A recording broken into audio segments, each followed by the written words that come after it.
Good afternoon and welcome. We're here in beautiful Loveland, Colorado at the base of the Rocky Mountains, here to celebrate the life of Doris Irene Rohret, 87, of Loveland, who passed away December 19, 2020.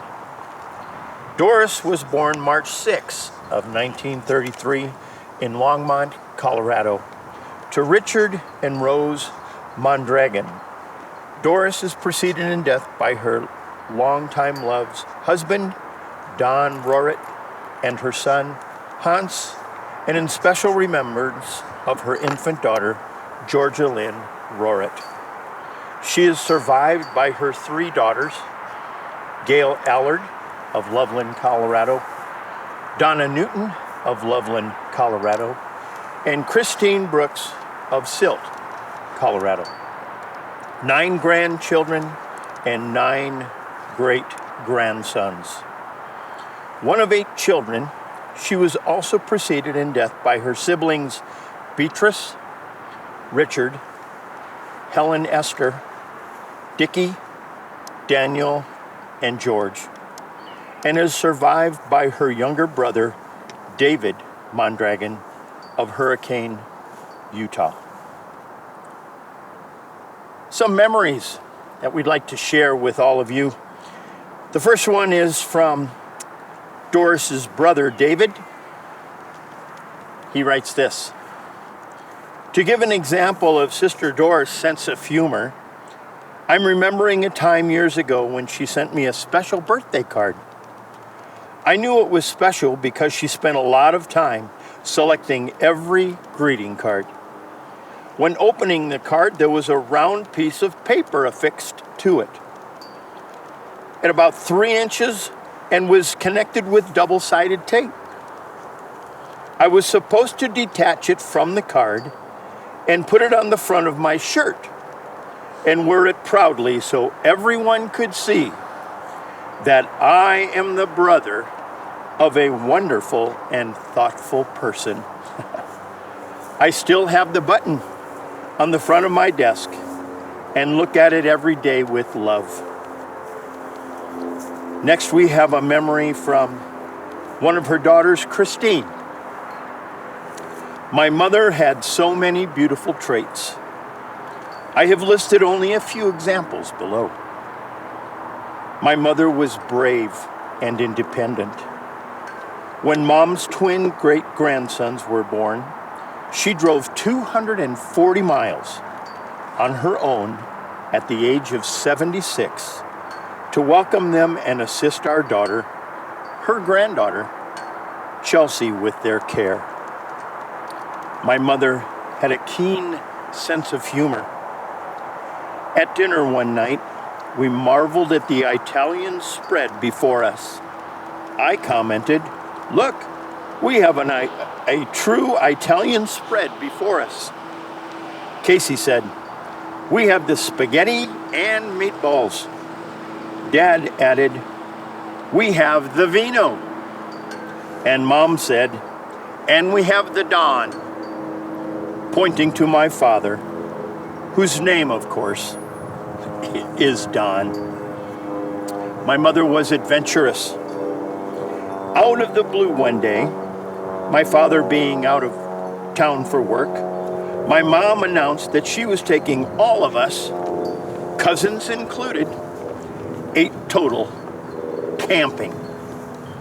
It was really a fun adventure, especially when she realized she'd forgotten the tent poles and it was raining.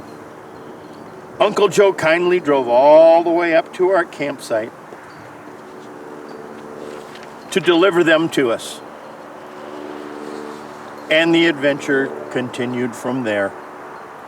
She was this and so much more. I love you, Mom. You will always be in my heart. Christine Ann. This is Doris' life reading. Courage in the face of the unknown. Doris was quite aware she would be contending with the slow decline of her memory. This was the daunting challenge she would be meeting toward the end of her life. Moment to moment, she wrote in her journal, this is how she decided she would endure this challenge. She wrote on a daily basis of the things to come. Among her concerns were for her husband facing his own medical challenges. She writes, which of us will forget first? She faced many of her battles the same way, knowing her control was limited and would take placing one foot in front of the other. Sometimes this came in the form of a tap dancing rhythm that could strike her at a moment's notice through the kitchen, down the aisles at the shopping center, on the sidewalks while training her dog. Life is a Dance was the title of her book. At a young age, she fell in love with the written word fostered by her father's love for reading to his daughter. And music, all types of music, fostered by her mom's determination to expose her family to more than the beat fields. She played many games with the family. On camping trips, she taught them math and honest gambling skills with the card game blackjack. She taught them the power of ESP. What number am I thinking of? You're right. You get to wash the dishes. She brought out their bravery, asking them to do what was out of their league. She had a love for the physical side of life, always walking. She took her children on extended vision quests, sometimes spontaneously walking from one city to the next, going as far as they could possibly go, then finding a phone to get a ride home. She defended her children, but only became as involved as the situation required. Maybe some cash, a quiet word of encouragement, sometimes relating a balanced observation. She was an imp, admired by many, including her children, for her inventive escape capabilities, continuously tested throughout her lifetime, beginning in the aisles of the grocery store and ending in her later life from the healthcare staff at her living residence. She was artistic throughout her life. It was important for her to change her surroundings, sometimes on a daily basis with a throw rug, wooden tulips, and the displacing of a full-size sofa or a king-size bed. Her family was in awe of her strength and abilities. Using her critical observation powers, she was accomplished at bringing conversation to a screeching halt by recognizing the diverse and unusual circumstances of any given situation and announcing it loudly to make sure everyone else in the room was aware of the observance. This screeching halt power extended to vehicles. When as a passenger in a car, she would scream a heart-stopping, "Wait!"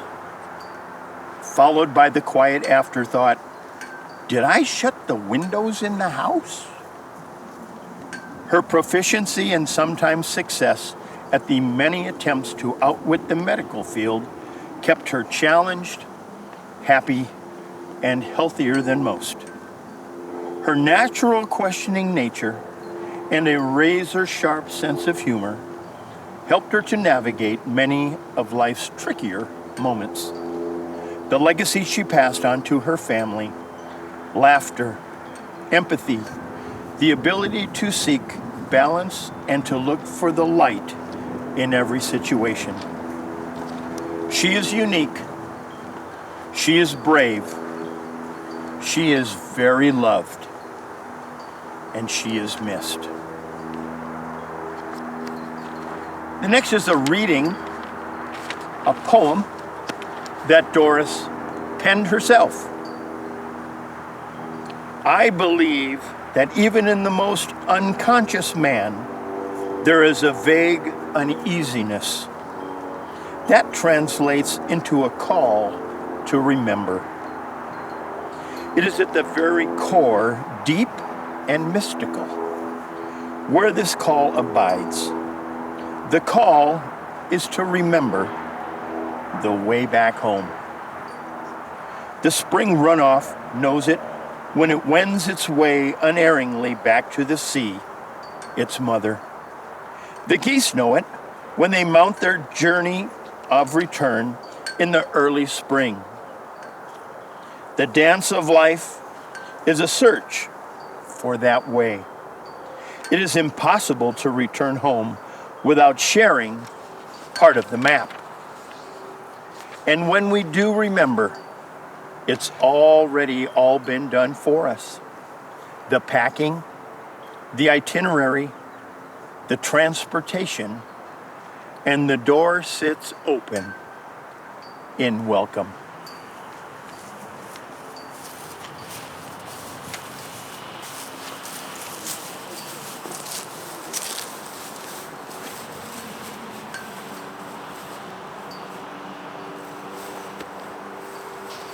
Let not your heart be troubled. Ye believe in God, believe also in me. In my Father's house are many mansions. If it were not so, I would have told you. I go to prepare a place for you. And if I go and prepare a place for you, I will come again and receive you unto myself, that where I am, there you may be also.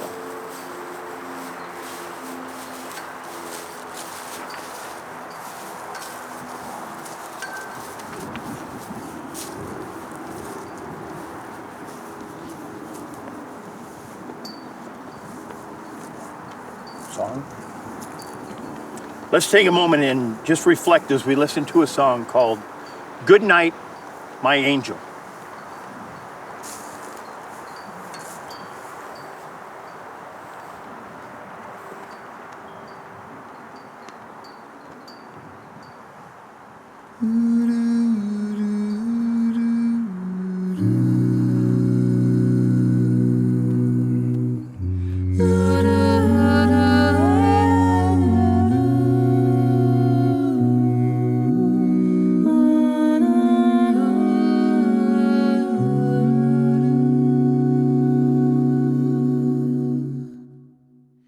Good night, my angel, time to close your eyes and save these questions for another day. I think I know what you've been asking me. I think you know what I've been trying to say. I promised I would never leave you, and you should always know, wherever you may go, no matter where you are, I never will be far away. Good night, my angel, now it's time to sleep, and still so many things I want to say. Remember all the songs you sang for me when we went sailing on an emerald bay, just like a boat out on the ocean. I'm rocking you to sleep. The water's dark and deep inside this ancient heart. You'll always be a part of me.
Let's join together. And if you're able, would you please stand with me? And if you're close to someone else, maybe hold hands as we recite the Our Father together. Our Father, who art in heaven, hallowed be thy name. Thy kingdom come, thy will be done, on earth as it is in heaven. Give us this day our daily bread, and forgive us our trespasses, as we forgive those who trespass against us. And lead us not into temptation, but deliver us from evil. For thine is the kingdom, and the power, and the glory forever. Amen. You may be seated.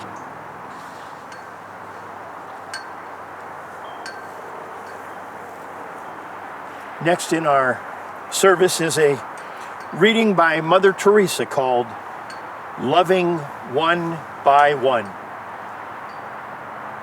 I never look at the masses as my responsibility. I look at the individual. I can only love one person at a time. Just one. One. So you begin.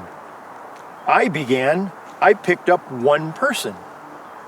Maybe if I didn't pick up that first one person, I wouldn't have picked up 42,000. The whole work is only a drop in the ocean. But if I didn't put the drop in, the ocean would be one drop less. The same thing goes for you. The same thing in your family. The same thing in your church, your community. Just begin. One.